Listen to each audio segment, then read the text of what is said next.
Der er kun et take. Det er bare så, I ved det. Det her er Pyrus Perspektiv, afsnit 6, take 1. Men der er kun et take. Vi redigerer ikke det. Det I må tage mig, som jeg er. Mr. One Take, First Take. Nikolaj Holst sidder stadigvæk i instruktørstolen. Han har ikke gjort sig fortjent endnu til at komme. Nogle af jer, der har været med nu i nogle afsnit, I kan faktisk huske, at Nikolaj startede med at være sidekick, altså en rigtig være med. Og så var han sådan lidt semi med, og så de seneste mange afsnit, der har han slet ikke været med. Og det er jo selvfølgelig en kombination af, at det er hokus pokus, Niklas i fokus, og samtidig også, at Nikolaj har jo bare ikke kunnet levere jo. Sådan er det jo. Vi kører benhård performance-regime her i Beyond Talents, Pyrdal APS, Pyrdal Holding, den globale koncern. Nå, det var ikke det, jeg ville høre. Det, vi skal tale om i dag, det er rekruttering af ledere. Og det er mest af alt fordi, at nu har jeg over de sidste 3-4-5 år kørt 100 stykker af forskellige lederrekrutteringer, og jeg synes, det er mega spændende. Og det er også et af de mest... Der er i hvert fald meget kompleksitet forbundet med at tale rekruttering af ledere. Og jeg havde også selv den tanke, om det her afsnit skulle lige snævres lidt mere ind. Fordi der er meget, meget stor forskel på ledelse i alle mulige dimensioner, og hvad det betyder, når vi rekrutterer. Men så besluttede jeg mig for, nej, vi skal faktisk tale om rekruttering af ledere med den brede overskrift. Netop fordi, at et af budskaberne så kan være til jer, jamen, hvordan er det, at vi starter med at afdække, hvad er det overhovedet for nogle dimensioner, som vi skal rekruttere til, altså ledelsesdimensioner, vi skal rekruttere til i vores specifikke rekruttering, og hvad betyder det for at rekruttere den leder, vi skal bruge. Så jeg tror også, den første dimension, vi lige bliver nødt til at bryde ned, det er ledelse af et område, men uden personaleansvar, og så ledelse med personaleansvar. Og lad os bare starte med at tale om ledelse med personaleansvar, og så ligesom gemme fagledelse uden personaleansvar til et andet afsnit. Så det her, det er altså, når vi rekrutterer mennesker, der skal have personaleansvar for andre, hvad er det så for nogle overvejelser, vi skal gøre os? Og hvis vi trækker på noget af det forskning, som allerede foreligger på tværs af alle mulige andre dele af rekrutteringsvidenskaben, hvad er det så, vi kan tage højde for?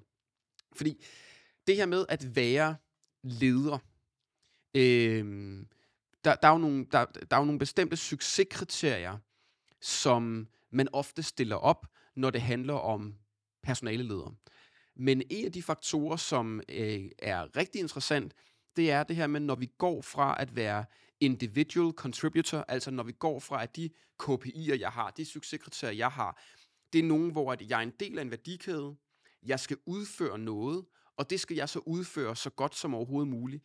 Og så når jeg lige pludselig bliver personaleleder, hvor at de tal, som jeg skal kunne vise til dem over mig, de resultater, jeg skal kunne fremvise med det, jeg går og laver, er ikke direkte noget, jeg måske selv kan gøre noget ved. Altså, jeg kan ikke selv tage kaldene.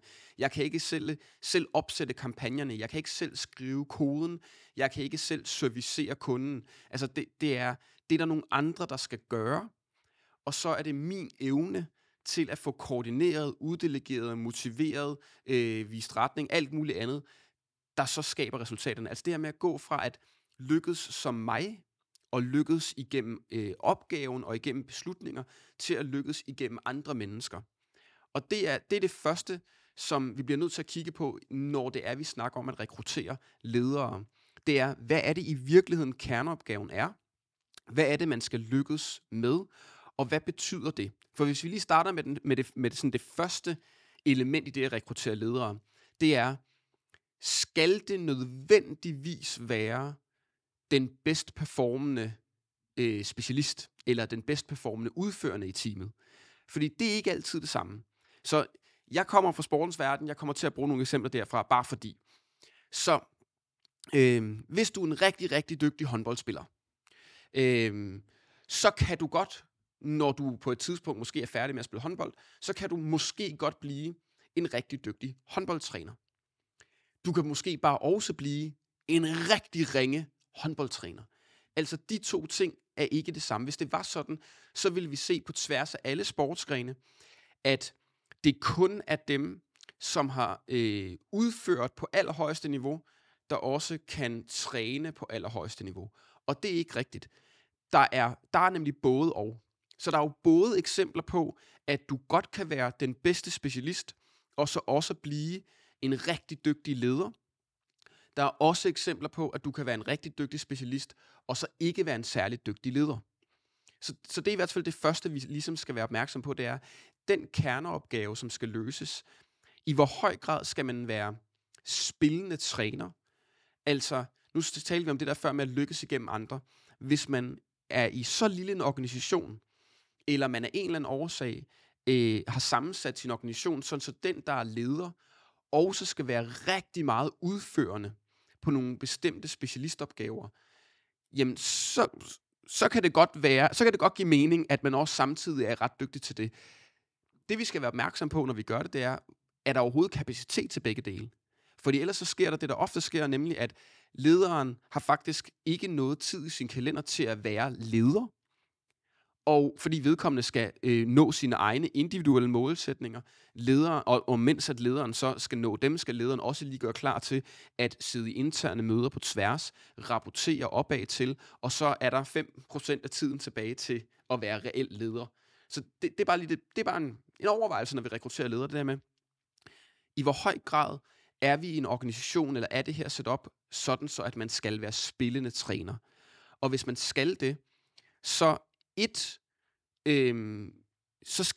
så har man lige pludselig gjort det rigtig svært for sig selv, fordi nu skal man ud og finde et menneske, der både i sin motivation, i sit kompetencesæt og i sine adfærdsstyrker er en god specialist ned i det, der skal udføres, og samtidig er en god leder i noget af det, som ledelsesdisciplinen indeholder.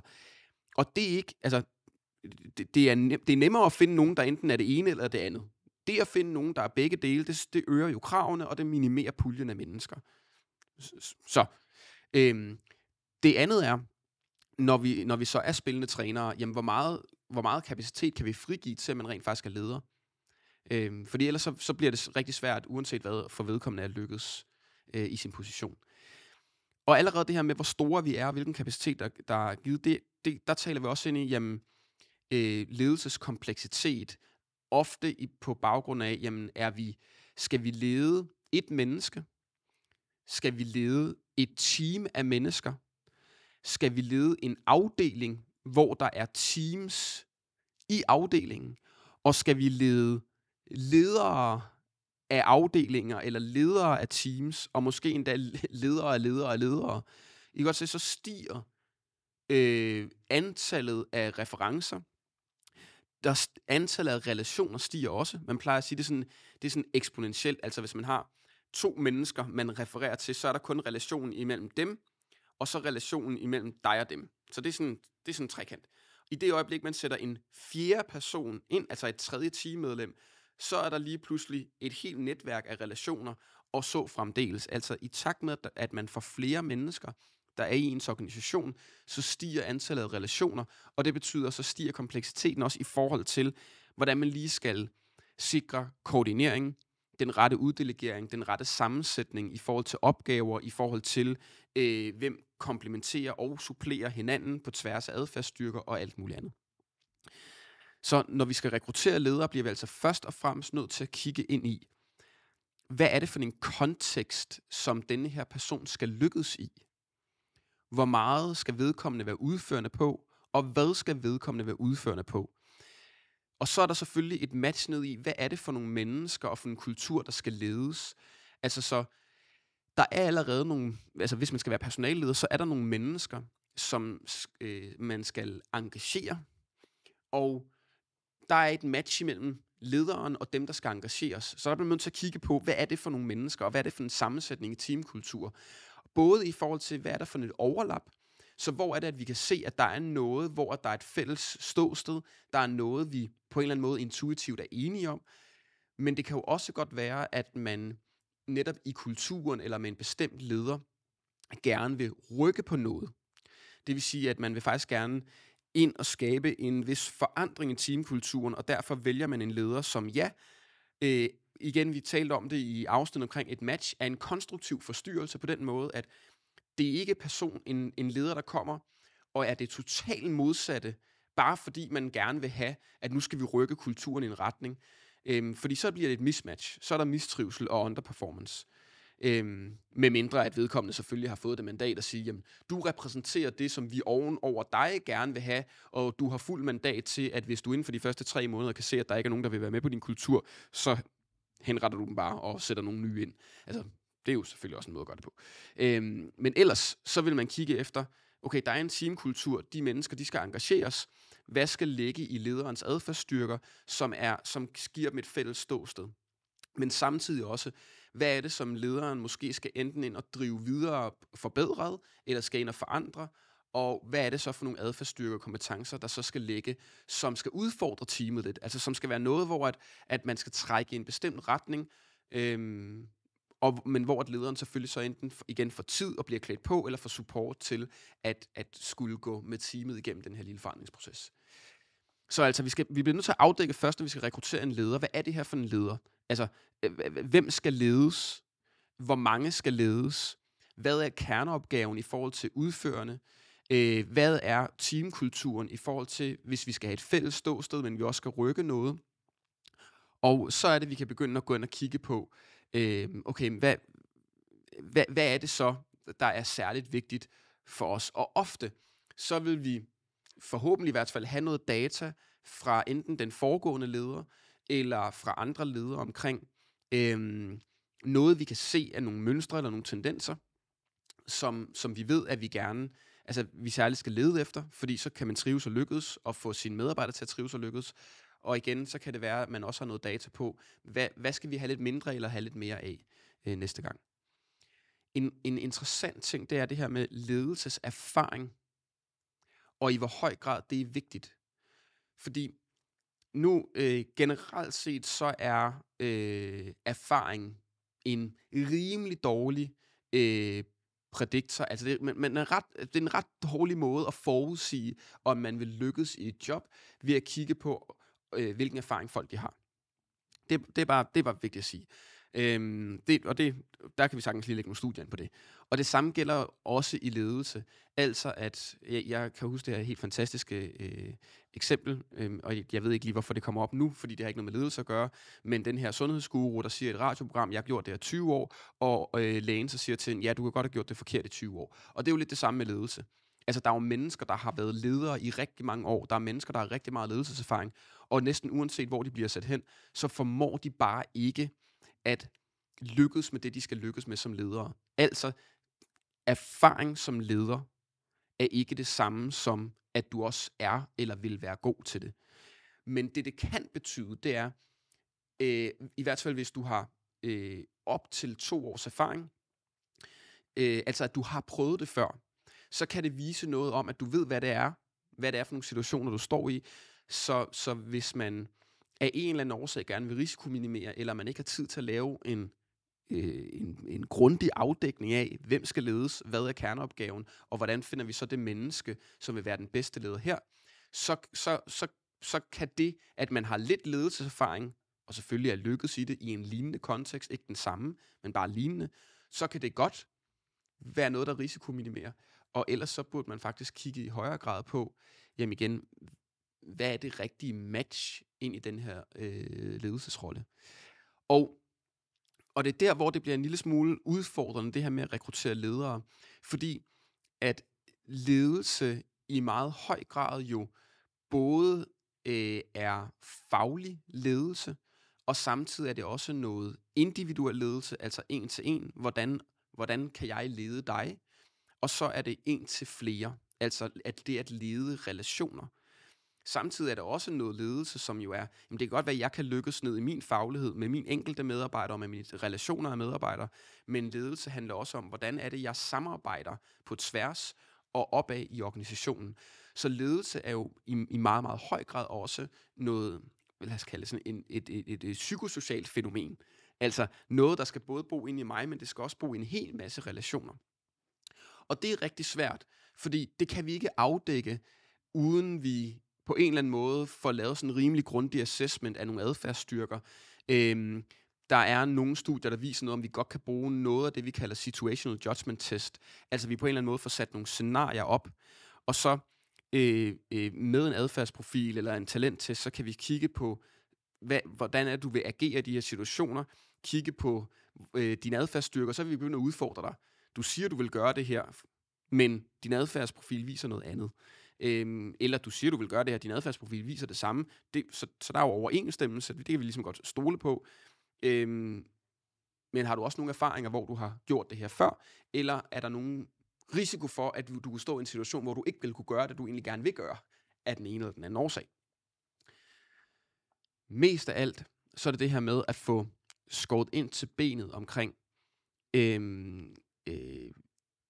hvad det er, I ikke får i en leder.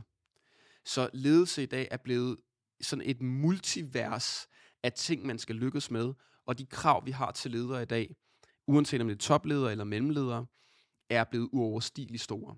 Altså man skal kunne for meget, og man skal være for perfekt til for meget, og derfor så giver det ingen mening længere, når vi rekrutterer ledere, at så tænke, hvordan finder jeg det ene menneske, der i alt det faglige, i alle fagdisciplinerne, i alle de bløde ledelsesaspekter, og i alle de hårde ledelsesaspekter, om det er rapportering, om det er analyser, om det er hvad det er, ligesom skal kunne det hele. Det handler mere om at sige, hvad er særlig vigtigt, at vi får her hos os, som det menneske, der nu får personaleansvar, skal rumme. Fordi hvad kan vi faktisk godt supportere med? Er der nogle medarbejdere i teamet, der sidder og har nogle særlige kompetencer eller adfærdsstyrker, der gør, at sådan en dejlig uformel rolle, eller nu taler vi meget om spillende træner, så sådan en anførerrolle, du ved, der altid er på banen, men der tager lidt ekstra ansvar. Vedkommende har nogle særlige kompetencer, styrker, færdigheder, der gør, at det behøver lederen faktisk ikke være fantastisk til. I ledergruppen er der måske en eller to, der særligt har nogle kompetencer, færdigheder, viden, adfærdsstyrker, der gør, at den nye leder, vi ansætter ind, ikke også behøver at være fantastisk til det, fordi i ledergruppen bliver det dækket. Det kan også være ned i fagfagligheden, at det er faktisk okay, at vedkommende ikke er super specialist ned i nogle specifikke dele af noget fagfagligt, fordi det har vi nogle andre til at være. Altså så man også ligesom får afdækket, hvad er alt det uperfekte, som vi ved, vi også kommer til at blive præsenteret for. Hvad for nogle uperfektheder er faktisk så nemmest for os at leve med? Nikolaj Jakobsen har sådan fantastisk, han sagde noget fantastisk på et tidspunkt. Han sagde, vi ligger også, det er vores håndboldlandstræner, undskyld, det var lige sådan en antagelse for vores herrelandshold. Det var fordi, det var sådan en sætning, jeg godt kunne lide, den, som passer meget godt ind i, hvordan man også nogle gange kan kigge lidt på lederrekruttering. Han sagde, vi spiller på en måde, sådan så at vi får de skud, vi helst vil have. Altså men på den måde, at den der erkendelse af, vores modstander kommer til at skyde på os. Vores modstander kommer til at komme til målchancer mod os. Vi skal så prøve at spille på en måde, sådan så at når vi er uperfekte, sådan så når det er, at vi bliver overrumplet, så er vi bedst muligt rustet til at håndtere det. Og den kan man godt tage lidt med ind i lederrekruttering.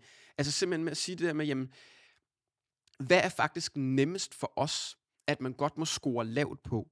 Hvad er nemmest for os, at man ikke behøver, fordi vi af en eller anden årsag, igen enten i ledergruppen, eller i lederens leder, eller nede i medarbejdergruppen, allerede har nogle af de her ting dækket ind, eller vi har nogle gode værktøjer for det, eller processer for det, eller systemer for det, som gør, at det behøver ikke at bo i den enkelte leder.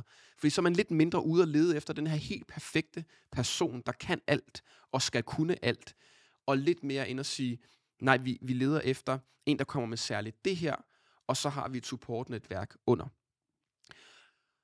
Og derfor så bliver det også i hvad skal man sige, i en rekrutteringssammenhæng nemmere at gå ud og sige, jamen når vi så skal, altså når vi er mere klar over, hvad præcis er kerneopgaven, hvad præcis er succeskriterierne, og hvad er den præcise kontekst, som man bliver rekrutteret ind i, hvor vi ved, at ledergruppen og medarbejderstaben, de rummer allerede det her, så er det nemmere at i sin markedsføring af jobbet, både vælge de rette kanaler, men selvfølgelig også i sin jobopslag og i sin sociale, altså i sin post på sociale medier. Der kan man være meget skarpere på noget af det her. for det første kan man være lidt mere åben og nuanceret, og man kan jo simpelthen minimere antallet af bullet points, man skriver, fordi man har accepteret, at man ikke finder det hele.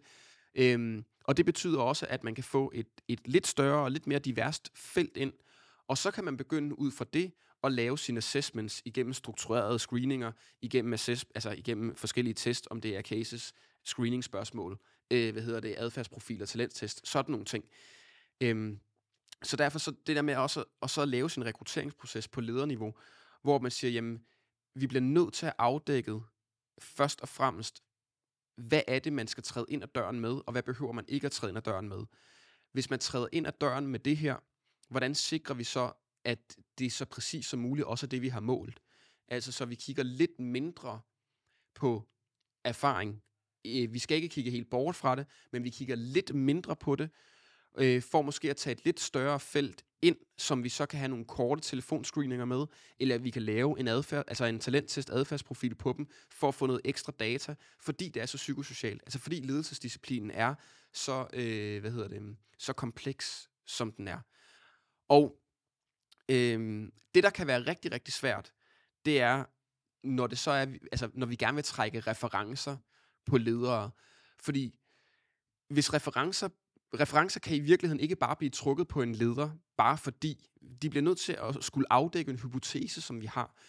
Så det skulle meget gerne være sådan, at når vi så har kørt nogle adfærdsprofiler, når vi har kørt nogle strukturerede interviews, så begynder vi at have blik for, jamen har vi egentlig fundet de mennesker, som har deres særlige styrker som mennesker, som fagperson, som leder, inden for det, vi vil have, de havde styrker inden for, og så er de uperfekte inden for noget andet. Og så kan man bruge referencer til lige at få det valideret. Udfordringen selvfølgelig er, at man kan ikke trække, hvis vedkommende er i job, kan man ikke trække reference på det job, de sidder i dag. Det kan ikke lade sig gøre. Så skal man i hvert fald så skal man håbe på, at der er nogen, der har sagt op, altså enten at deres leder på et tidspunkt sagde op, eller deres medarbejdere. Samtidig skal vi bare være opmærksom på, at referencetjek har en meget lav validitet. Altså, der er meget lidt præcision i at trække referencer, og det er fordi, det kender I alle sammen jo, hvis der var nogen, der trak referencer på jer, i et lederjob, I har haft, jamen I havde det måske fuldstændig forfærdeligt med jeres leder. Og det betyder, at trækker vi referencer hos jeres tidligere leder til et nyt lederjob, I skal have, så vil det blive malet af den relation. Hvor at hvis I skulle ind og have en helt ny ledertype over jer, så vil det være ret upræcist. Så vil man få at vide noget, der handlede om en leder, som bare ikke har noget at gøre med det fremtidige job. Lige så vel som at hvis det er, så kunne man trække referencer på medarbejdere. Det kan godt sige noget. Udfordringen er bare, at igen med relationen mellem medarbejdere, og det der med, at vi må også kun trække reference på dem, som en kandidat selv, altså det er lov, altså det er juridisk, vi må ikke trække referencer, medmindre vi har fået lov til det. Så der er jo også allerede en skævvridning i det, fordi hvis jeg vælger, hvem jeg skal trække referencer på, så vil jeg jo vælge nogle bestemte mennesker. Så det er bare lige for at sige, referencetagning er sådan noget, vi virkelig gerne vil, og især også i lederrekruttering, og vi skal bare være meget, meget opmærksom på, at hvis det bare er sådan en overordnet grundlæggende, nu ringer jeg lige til et menneske, men vi ikke tager stilling til, hvor lang tid det her siden, hvilken kontekst var det, hvor præcist kan jeg sige noget om vedkommende nu. Jeg skal hellere komme ud med et sæt af antagelser, altså noget jeg gerne vil være helt sikker på, jeg skal have bede afkræftet, så skal jeg finde den reference, som bedst muligt kan bede afkræfte det, og så skal jeg i lidt højere grad huske, at hvis det handler om, hvad oplevede du dengang, du var i relation med vedkommende, så kommer det til at fortælle meget lidt om, hvad kommer der til at ske i fremtiden. Så, altså, I kan godt høre, meget af det her lederrekruttering starter i nogle spørgsmål, vi skal tage stilling til, før vi overhovedet går i gang. Og når det så er, at vi begynder at få et felt af kandidater, så handler det om at være meget, meget skarp på, hvad er det, vi kigger efter, så vi ikke kommer til at kigge efter noget, som vi, da vi satte os ned og planlagde, hvad vi skulle bruge, ikke kommer til at blive skævvredet. Altså at vi ikke kommer til at kigge på en MBA, eller kigge på, at vedkommende har været C-level, og vi skal kun bruge en manager-level, eller head-off-level, eller vedkommende har kun siddet i store virksomheder, eller kun i små virksomheder. Altså det der med, at vi skal passe lidt på med, at vi ikke kommer til at fortælle lidt for mange historier om, fordi især i ledelse, hvad det er, mennesker kommer fra, og derfor hvad det er for en menneske, vi får ind ad døren. Vi skal tillade os selv at være åbensindede. Vi skal tillade os selv at tage lidt flere med i puljen, som vi så kan afdække igennem struktureret screening. Og så skal vi være meget, meget skarpe på det der med, hvad er det særligt, vi kigger efter, og hvad er det, vi med vilje kan leve med af uperfekt. Sådan, så vi ikke bruger tid på at kigge efter det, men især, så vi ikke kommer til at bruge tid på at vælge folk fra. Samtidig er der jo også nogle biases, hvor at noget af det, som vi så særligt gerne vil kigge efter, der selv hvis vedkommende så ikke scorer så højt på det, og vi faktisk skulle vælge vedkommende fra, så kan der jo være noget andet, som vi kommer til at give for stor betydning. Altså, så det kan være det her med, jamen, i virkeligheden er det ikke vigtigt, at vedkommende kommer og har fuldstændig specialisterfaring med at være IT-manager eller head of development med den her tech-stack. Det var ikke det, der var vigtigt. Men fordi, at nu får vi en kandidat ind, der så faktisk igennem vores screening finder ud af, jamen vedkommende er faktisk ikke helt det, vi vil, men vedkommende kan bare, alt lingo, vedkommende kan fuldstændig den tech-stack, så kommer vi til at skævvride den assessment, vi havde sat os for, fordi vi bliver en lille smule bias, fordi vi tænker, jamen det ville da også være nemt, var. Og vi har jo også den her vi har også teamleaden i teamet, som helt sikkert vil være modstander af at få en person ind, der bare er en mega dygtig personaleleder på det, vi faktisk godt vidste, vi skulle bruge, men ikke lige kan lægge arm rent fagfagligt ned i tech-stacken. Ikke også, så bliver vi biased, og så kommer vi til at gå væk fra det, vi oprindeligt havde planlagt. Så lederrekruttering. Lav en rigtig god afdækning af, hvad er kerneopgaven, hvem skal man lede, hvordan ser den kompleksitet ud, hvad leder vi efter, hvad leder vi ikke efter, hvordan kan vi derfor acceptere noget uperfekthed og minimere kravene, sikre, at vi kan markedsføre til flere, sikre via færre bullet points, få lidt flere mennesker ind, få lavet noget struktureret screening, få lavet noget assessment på de mennesker, hvor vi kigger efter det, vi rent faktisk har brug for, og ikke bliver biased af det, vi ikke havde brug for. Og så især i lederrekruttering, at vi sikrer os, at vi har lidt flere mennesker ind over processen, sådan så, altså også forskellige demografier, altså alder, anciennitet, køn, alt muligt andet, faglighed, sådan så det ikke kun er ét menneske, der sidder og kigger på de her ledere, fordi så kommer man bare til at rekruttere sig selv. Og at når vi så trækker referencer, vil vi virkelig huske at sikre os, at de referencer, de skal fortælle noget om de ting, vi gerne vil have afdækket. Og at vi husker at få spurgt efter de mest præcise referencer, vi nu kan spørge om, i forhold til det, som vi gerne vil have afdækket. Det var meget, meget overordnet. Helt grundlæggende, som jeg siger, det startede med, og hvorfor jeg gerne vil lave det afsnit, det startede med, at jeg faktisk bare gerne vil have, at I overvejer derude, når I rekrutterer ledere, hvad I kigger efter, og I skal være meget opmærksom på snittet imellem, eller splittet imellem faglig ledelse og personalledelse, størrelsen af organisationen, man skal lede, hvem det er, man skal kunne samarbejde med på tværs, og hvem der bliver lederens leder, og at man så derfor virkelig får kigget ind i matchet, og lidt mindre ind i erfaring og domænespecifik erfaring, og komme fra nogle bestemte virksomheder. Altså igen, det skal ikke komme til last, altså det skal ikke give minuspoint, det skal bare heller ikke give de store pluspoint, fordi det faktisk har meget lidt at gøre med, om vedkommende vil lykkes som leder hos jer. Så jeg håber, at til jer, der sidder derude og en gang imellem skal rekruttere en leder, enten fordi I er founders, fordi I sidder i C-level og skal bruge nogle mellemledere, eller sidder som bestyrelse og skal bruge nogle ledere, at I bare lige tager nogle af de her overvejelser med ind. Vi kan sagtens gå ned i det meget, meget detaljerede, det er lige præcis de her beskeder, vi skriver, det er lige præcis sådan her, man bygger en case. Det kommer. Husk de første 20 afsnit, der holder vi os sådan, måske relativt overordnet, før vi begynder at dykke ned i alle detaljerne. Tusind tak, fordi I så med og lyttede med, og jeg håber, I vil være med næste gang.